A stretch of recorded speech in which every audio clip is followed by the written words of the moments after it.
This is Southern Cross News with Joe Palmer. We have an update on that incident in Hobart's CBD last night. Police say a pharmacy on Liverpool Street was targeted in an armed robbery at around 5:30.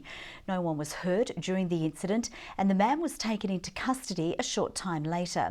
A 23-year-old man has been charged over the armed robbery and also the armed robbery of a Sandy Bay pharmacy on Sunday.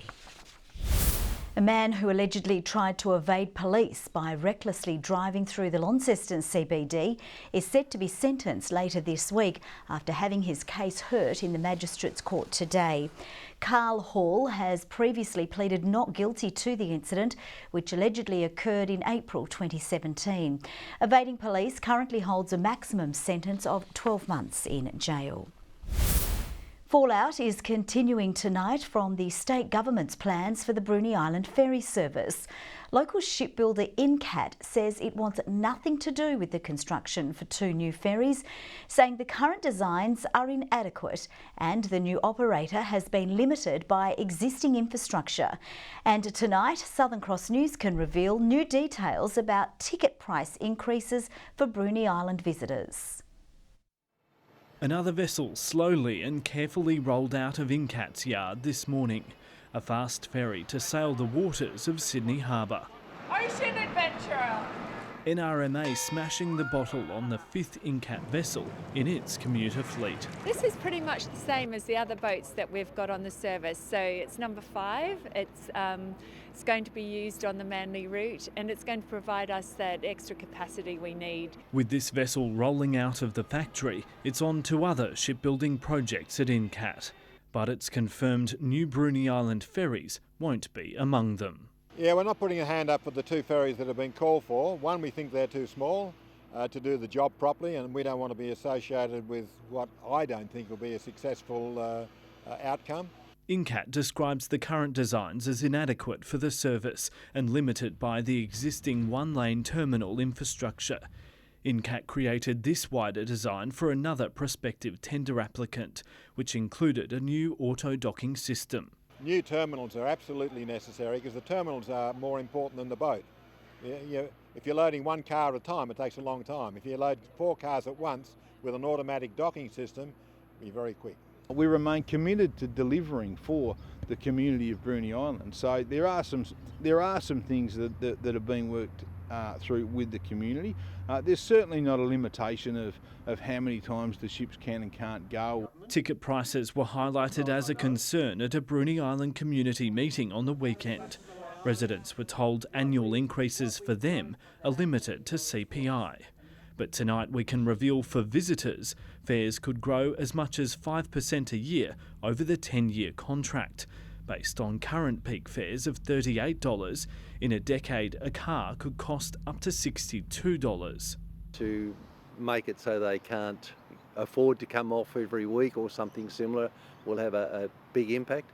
Likewise, from the tourism perspective, if you put prices up, then the tourists will drop away or could drop away. The new ferry operator is set to hold more community meetings before it takes over the service in September.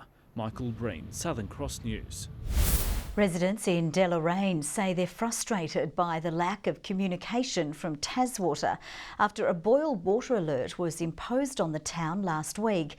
Some say they weren't told about the alert until Saturday, 24 hours after the contamination was detected.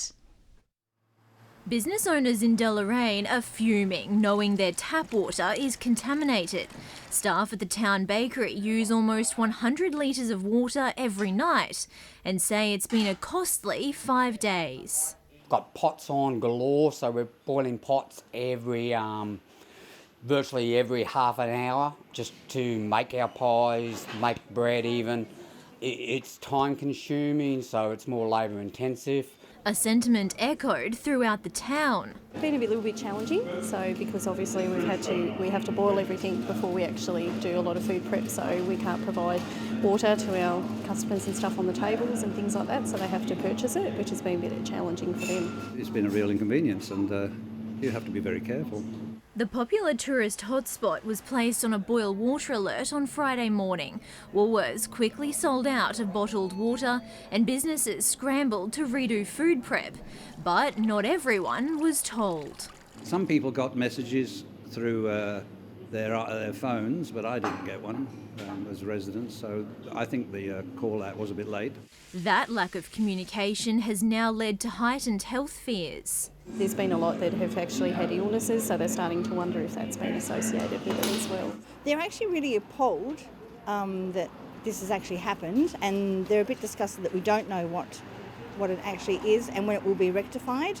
Many are calling for compensation. Well, I don't think it's very good at all, and hopefully there'll be some compensation from the Water Board to compensate for the fact that we've had to go through all this inconvenience. So our bills might be reduced. That might be a bit of a plus for a week or two. Taswater says its water quality team are doing regular water sampling to try and find out if the contaminants have been flushed through the system, and that there's no timeline of when the boil water alert will be lifted. It'll only be removed when the Department of Health deems there's no risk of sickness, which means locals for now play the waiting game. Jessica Moran, Southern Cross News. Labor leader Bill Shorten was back on the campaign trail today with pre-polling opening in the northwest seat of Braddon. It's the third time in just 6 days the opposition leader has been to the state, but the Liberals were more focused on the threat from independent candidates. Stopping by for morning tea, Bill Shorten was back alongside his Braddon candidate, putting more election sweeteners on the table. The Shorten Labor government will put $800,000 into the Devonport TAFE. All of it for aged care training. It's the third time in just 6 days the opposition leader has flown into the northwest, courting voters on Wednesday, Thursday and Sunday.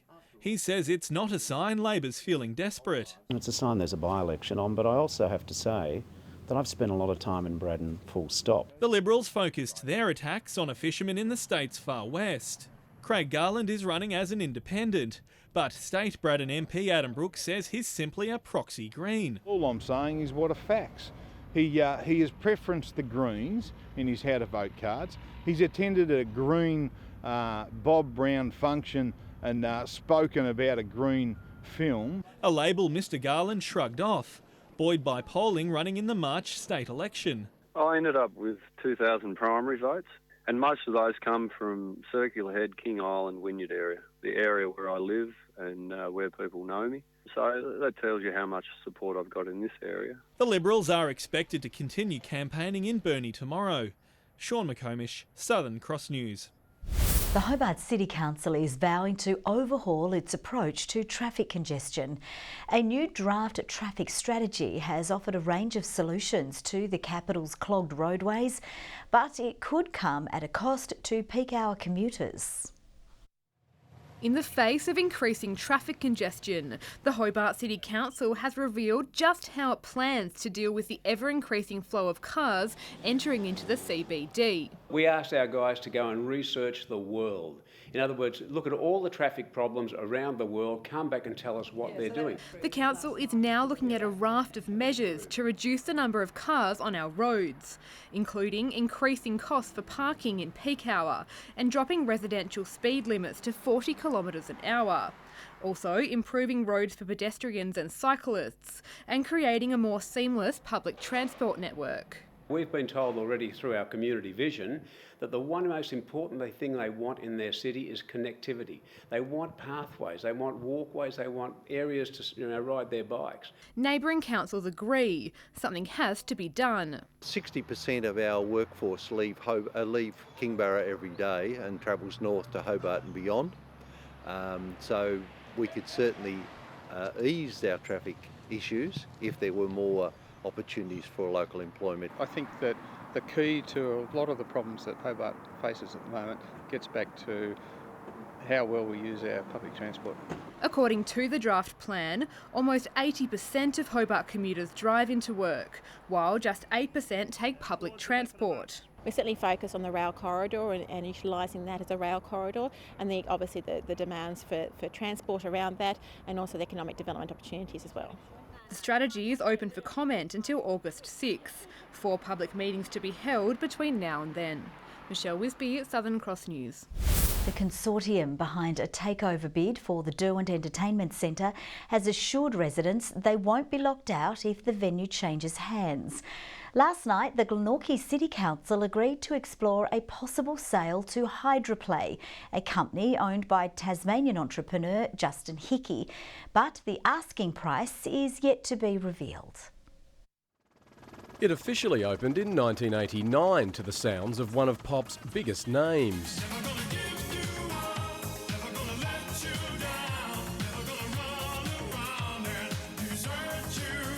But the Glenorchy City Council appears set to ignore Rick Astley's pledge by selling the Derwent Entertainment Centre to a consortium that's also pushing for a Hobart NBL licence. We've got a figure in mind. We're going to keep that to ourselves at the moment, but we're certainly seeking expressions of interest to decide whether or not it is indeed worth selling the asset itself. There's a whole range of things that council needs to consider, not only the market valuation of it, but also the community interest in it. The Mayor says the venue is losing around $1 million each year and it's ratepayers who are picking up the tab. Hobart Chargers president and spokesperson for the bid, David Bartlett, says Hydroplay is prepared to pay a fair market price and spend up to $80 million on renovations and other developments. We expect that if we're able to make this transaction work, that within 2 years you'll be easily seeing double, if not triple, the number of music and sports events that currently are held at the Derwent Entertainment Centre. Hydroplay says the offer isn't contingent on the consortium securing an NBL team and playing home games at the venue, but he concedes it's the cherry on top if the deal is done. That is a commercial risk, no doubt about it, for the consortium, a commercial risk for the consortium, but it's a commercial risk they're prepared to take. The Mayor says the public can provide feedback on the proposal in coming weeks before negotiations commence with Hydroplay or other potential buyers. Andrew McCarthy, Southern Cross News. Hepatitis C is a disease you might not often think about, but new medication is making it easier to cure than ever before.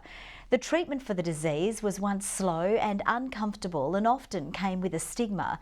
About 4,500 Tasmanians live with hepatitis C, with symptoms including tiredness and ongoing feeling of being unwell. But advances in medicine mean that today patients can be cured by simply taking 1 tablet a day for 3 months. If untreated, the disease can lead to a long list of complications. It's cirrhosis, which can cause fluid in your abdomen, fluid on your ankles, it can cause liver cancer, and so that's what we're really trying to prevent. With World Hepatitis Day just around the corner, anyone who suspects they may have the disease is urged to visit their doctor. Now let's take a look at the day's business and finance news with thanks to Tasplan, your local super fund. The Australian share market has snapped its 3-day winning streak, hit by losses in the big 4 banks and exposed stocks. The ASX 200 index has dropped by 27.9 points. A short time ago, the Australian dollar was trading at 74.6 US cents and 109.08 New Zealand cents. Tasmania's under-16 academy team has recorded an emphatic 75-point win over the Northern Territory at Metricon Stadium. Tasmania held the lead at every change after jumping out of the blocks with a 6-goal opening term and led by 10 goals at half-time. Jackson Callow and William Harper booted 4 each, while Jai Menzies chipped in with 3. The win takes the state's championship record to 2 wins from as many games. Tasmanian cyclist Richie Port's Tour de France bid is back on track after his BMC racing team won last night's 35-kilometre time trial. The ride propelling Port to 14th on the General Classification Board. Sky 38.50, that's the time to beat. It is BMC though who will go to the top of the leaderboard as they stop the clock in 38.46. Stage 4 begins in La Boule tonight. Tasmanian Hamish Peacock has finished outside the podium in the javelin throw at the EAA Lucerne meet in Switzerland.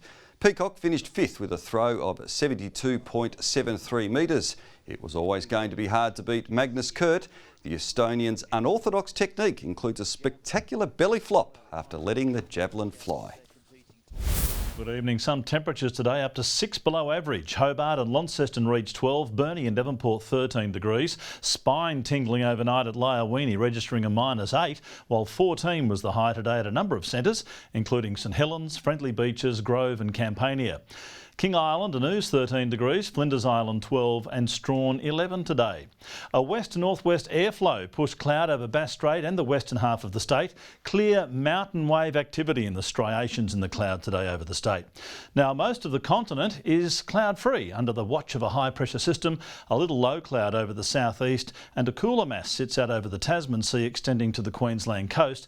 A cold front or two whips up the cloud over the Southern Ocean. A small low pressure system spins off our west coast tomorrow, extending a surface trough over South Australia with a couple more over WA and Queensland. Now to the winds. West northwesterlies will tend northerly over the west and north in the morning and up to 20 knots. Winds over the east and south will ease and become more variable, swells to 3 metres. Now the forecast for tomorrow.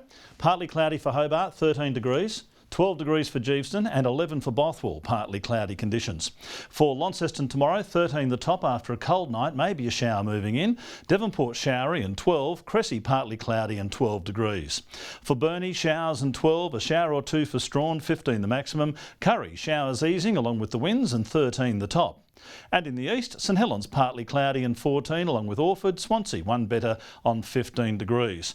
On to Thursday now, mainly fine and sunny with a shower over the northeast of the state. An early frost on Friday and mostly fine and sunny apart from a shower over the west and far south and a shower over the northwest to kick off the weekend. Fine for the rest of the state until a late shower for the west. Sunny in Perth and 21 tomorrow, a shower clearing from Adelaide and developing later over Melbourne. A morning frost for Canberra, no kidding. A sunny 18 in Sydney and a shower for Brisbane. Partly cloudy conditions here, 9 degrees in Hobart, Launceston 8, Devonport 8 as well. Joe, that's the way it's all shaping up. All right, thanks very much for that, Murph. That's all from the team for now. We'll see you a bit later. Bye-bye.